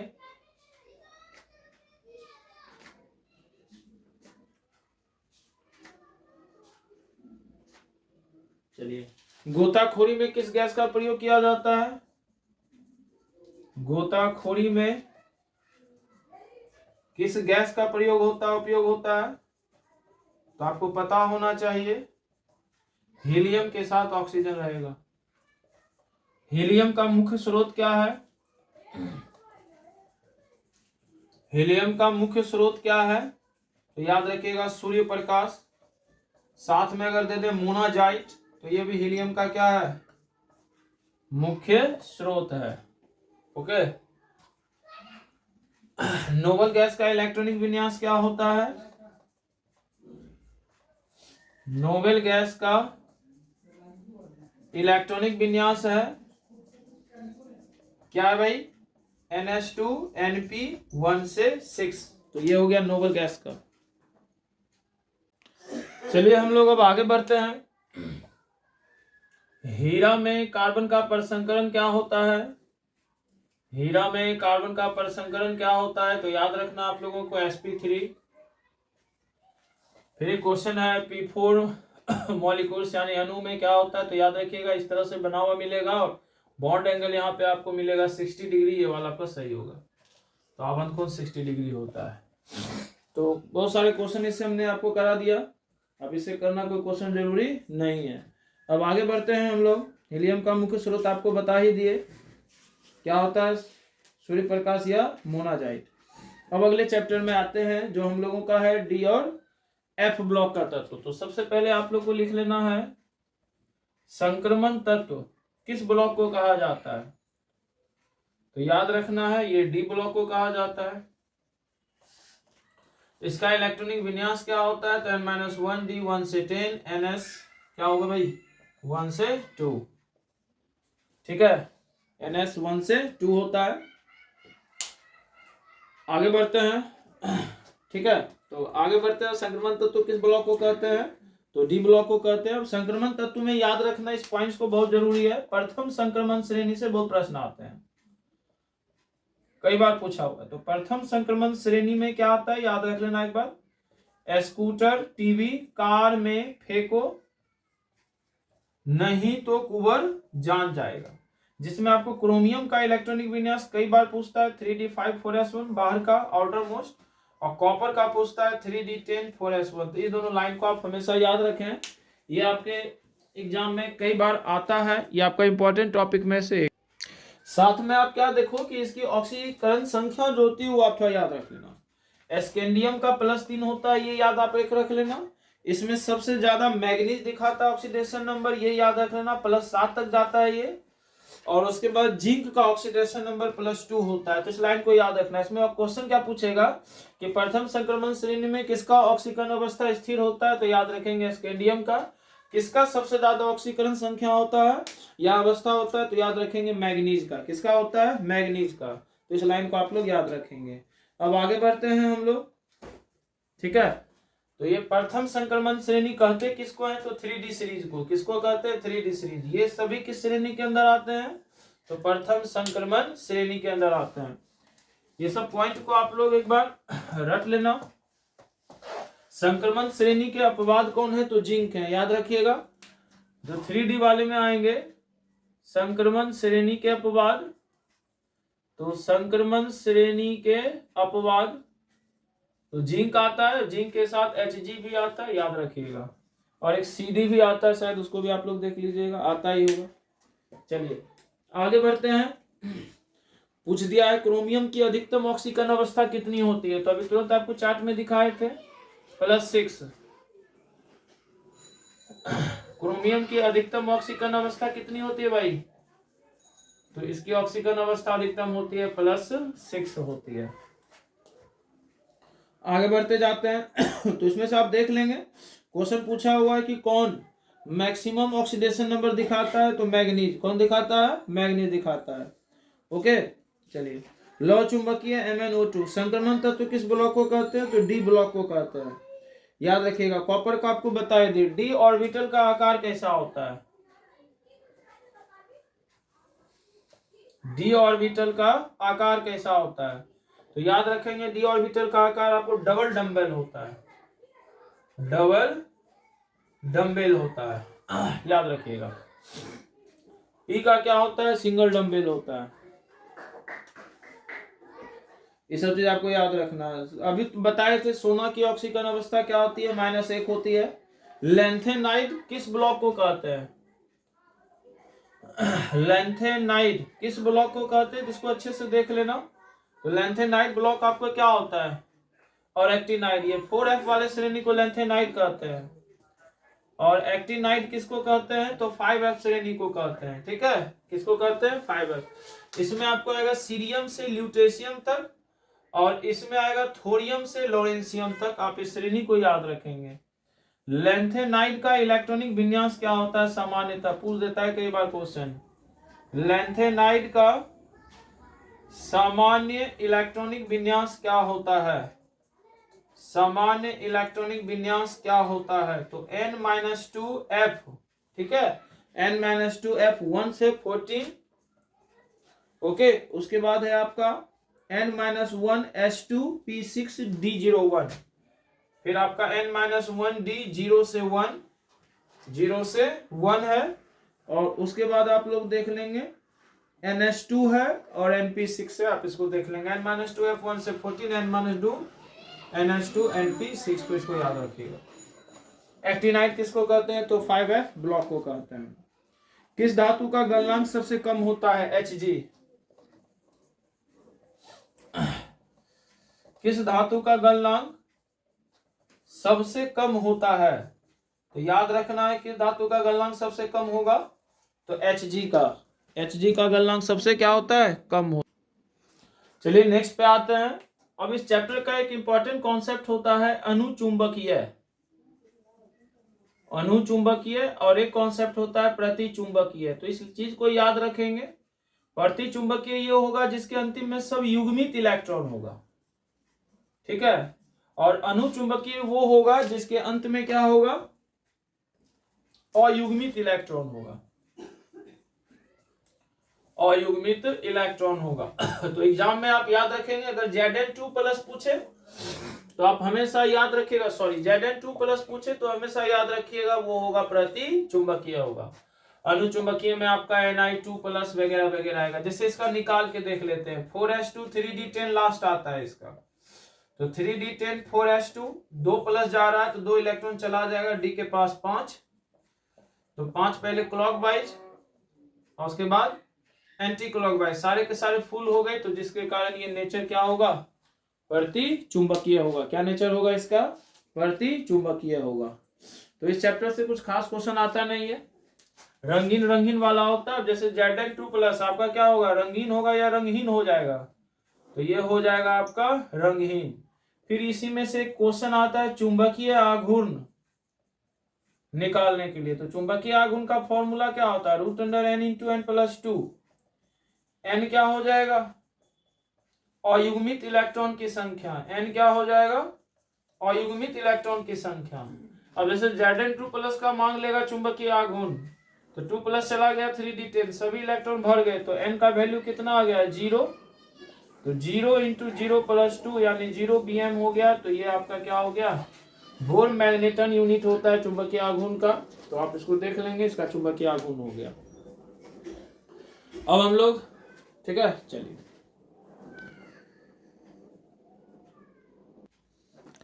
अब चलिए हम लोग चलते हैं अब इनऑर्गेनिक का आखिरी चैप्टर, कोऑर्डिनेशन कंपाउंड। इसमें आपको बहुत सारे क्वेश्चन बनाने के लिए मिलेंगे, रटने का बहुत कम रहता है। जैसे K4FeCN6 में आपसे कह देगा कि Fe का ऑक्सीकरण संख्या कितना होगा, तो कितना होगा, +2। जनरल आप शॉर्ट ट्रिक में निकाल सकते हैं, 6 में 4 घटा के। NiCO4 में निकेल की ऑक्सीकरण संख्या कितनी होगी, तो कितना होगा, 0। आपको कुछ हम बनाने ही दे देते हैं, मतलब बता ही देते हैं, जिनसे अगर नहीं याद है तो आप इसको देख लेंगे, क्वेश्चन बार बार यही रिपीट होता है। NiCl4 में ऑक्सीडेशन नंबर Cl का -4 -2, तो ऑक्सीडेशन नंबर +2। NiH2O6 Cl2 में निकेल का ऑक्सीकरण संख्या कितना हो जाएगा, तो +2। तो इस तरह के क्वेश्चन आपको बार बार आएंगे, और ये है क्या, ऑक्सीकरण संख्या। अब याद रखेंगे उपसर्ग संयोजी संख्या कुछ और होता है, वो अलग होता है, दोनों को मिला मत दीजिएगा। उपसर्ग संयोजी संख्या या समनव्य संख्या, ये भी बहुत पूछे जाते हैं। तो लिगेंड के नंबर को कहते हैं उपसर्ग संयोजी संख्या या समनव्य संख्या। सिर्फ En और C2O4 ध्यान दीजिएगा, अगर ये रहेगा तो 2 से मल्टीप्लाई कर दीजिएगा इसके नंबर में, ठीक है। तो जैसे पहला एग्जांपल है K4FeCN6 में Fe का क्या कहा जा रहा है, तो Fe का उपसर्ग संयोजी संख्या क्या होगा, कोऑर्डिनेशन नंबर, तो 6 × 1 6 हो जाएगा। NiCl4 2- में Ni का कोऑर्डिनेशन नंबर कितना होगा, तो 4 × 1 हो जाएगा 4। लेकिन अगर आपसे पूछ दे COEN2 में 2+ में CO का ऑक्सीडेटिव कोऑर्डिनेशन नंबर कितना होगा, उपसंयोजी संख्या। तो इसका उपसंयोजी संख्या हो जाएगा En है, बाइडेंटेड लिगेंड 2 से मल्टीप्लाई होगा, 2 दूनी 4। लेकिन अगर इसका ऑक्सीकरण संख्या कहेगा आपको निकालने के लिए CO En2 2+ का, तो याद रखिएगा CO को x मानेंगे, En का 0 होता है ऑक्सीकरण संख्या, को चार्ट बताए हुए, इंटू 2 = +2, तो x का वैल्यू कितना आ जाएगा +2। तो इस डाटा को आप लोग को याद रखना है। ऑक्सीकरण संख्या और उपसंयोजी संख्या बहुत पूछे जाते हैं। आगे बढ़ते हैं हम लोग।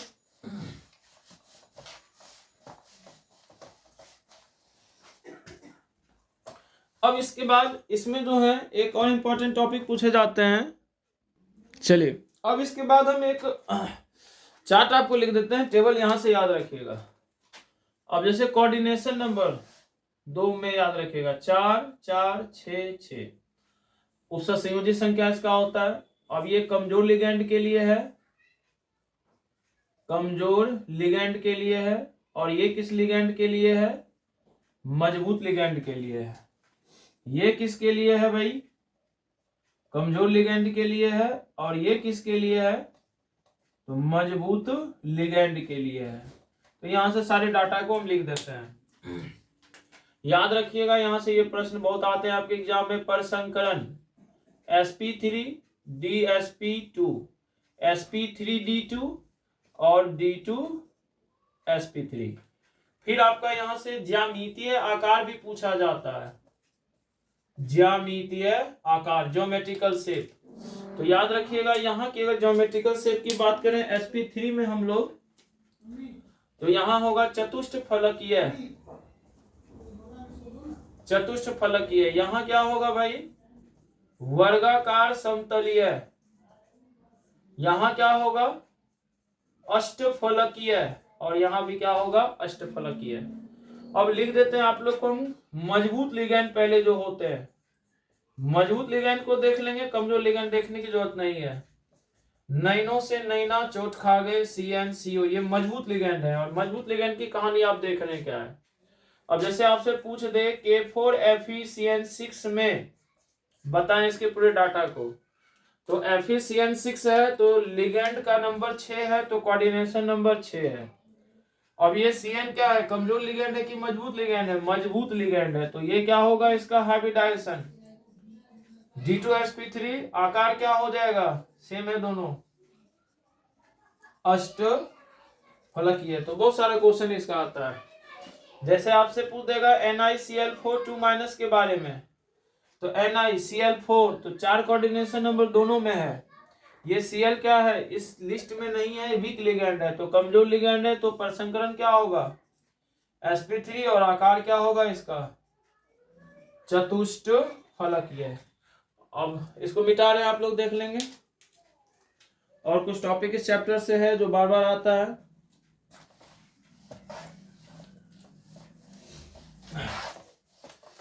एक क्वेश्चन पूछा जाता है कि सभी लिगेंड क्या होता है, तो याद रखिएगा लुईस भस्म। सभी लिगेंड क्या होते हैं, सभी लिगेंड क्या होते हैं, तो याद रखिएगा सभी लिगेंड क्या होते हैं, लुईस भस्म होते हैं। लुईस क्या होते हैं बाबू रे, लुईस भस्म होते हैं। इस पॉइंट्स को याद रखिएगा। कमजोर लिगेंड के बारे में कई बार पूछ देता है, तो कमजोर लिगेंड के उदाहरण में याद रखिएगा फिरकल बाहर आएगी, कुला मिला के पानी पिला दिया, ये सब कमजोर लिगेंड में ही आ जाता है। ओके, कैसा लिगेंड में आ जाता है, कमजोर लिगेंड में आ जाता है। बाइडेंटेड लिगेंड कई बार आपसे पूछ देता है एग्जाम में कि बाइडेंटेड लिगेंड के बारे में बताएं, कौन है बाइडेंटेड लिगेंड। तो उसका उदाहरण याद रखिएगा इथिलीन डायमीन और C2O4। ओके, और कभी कभी पूछ देता है आपसे उभय दंती या पॉलीडेंटेड लिगेंड, पॉलीडेंटेड लिगेंड, तो याद रखिएगा EDTA। कैसा लिगेंड है ये, पॉलीडेंटेड लिगेंड है।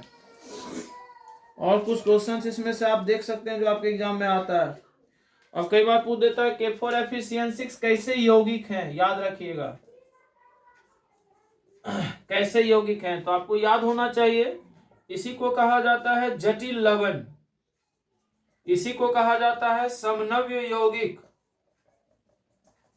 और इसी को कहा जाता है उपसह संयोजी यौगिक। तीनों के तीनों एक ही नाम है, तो कंफ्यूज मत होइएगा।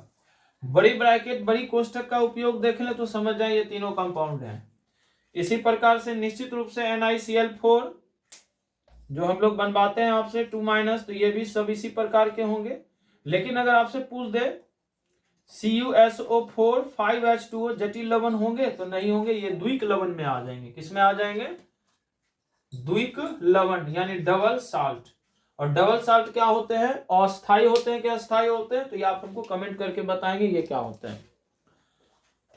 अब देख लेते हैं कुछ क्वेश्चंस अगर और हैं, ठीक है, तो देख लेते हैं। अभी 1 सेकेंड रुक जाइएगा। कुछ क्वेश्चन आपको डायरेक्ट भी पूछे जाते हैं ऑक्सीडेशन नंबर से, मिटा रहे हैं अभी। कई बार डायरेक्ट प्रश्न भी आ जाते हैं, जैसे S8 में सल्फर का ऑक्सीकरण संख्या कितना है? S8 में सल्फर का ऑक्सीकरण संख्या कितना है? तो याद रखना 0। P4 में भी कितना होता है? 0। KMnO4 में Mn का ऑक्सीकरण संख्या कितना है? तो कितना हो जाएगा भाई? K का कितना होता है? +1। ऑक्सीजन का कितना होता है? -2। तो कर लो भाई, तो कितना हो जाएगा? x - 7, x का वैल्यू +7, तो Mn का ऑक्सीकरण संख्या +7। तो दोनों टाइप के प्रश्न आपसे एग्जाम में आते हैं। चतुष्फलकीय वाला ये सब क्वेश्चन आप लोग कर लीजिएगा, आप लोग से हो जाएगा। एक क्वेश्चन इसी में कॉन्सेप्ट बनता है, फिर वही है अनुचुंबकीय और प्रतिचुंबकीय वाला। तो याद रखेंगे, जिसके अंत में युग्मित होगा प्रतिचुंबकीय और जिसके अंत में अयुग्मित होगा वो क्या होंगे? अनुचुंबकीय होंगे। एक फॉर्मूला और है, EAN = Z - oxidation number +2 × coordination number. तो ये प्रभावी परमाणु क्रमांक का होता है। इस तरह से आपका फिजिकल और इनऑर्गेनिक चैप्टर पूरा कंप्लीट होता है। अब एक ऑर्गेनिक है, इसको अगर आप लोग अच्छे से देख लेते हैं तो फिर ऑर्गेनिक का भी वॉल्यूम आपको कल अपलोड कर देंगे। अभी के लिए बाय।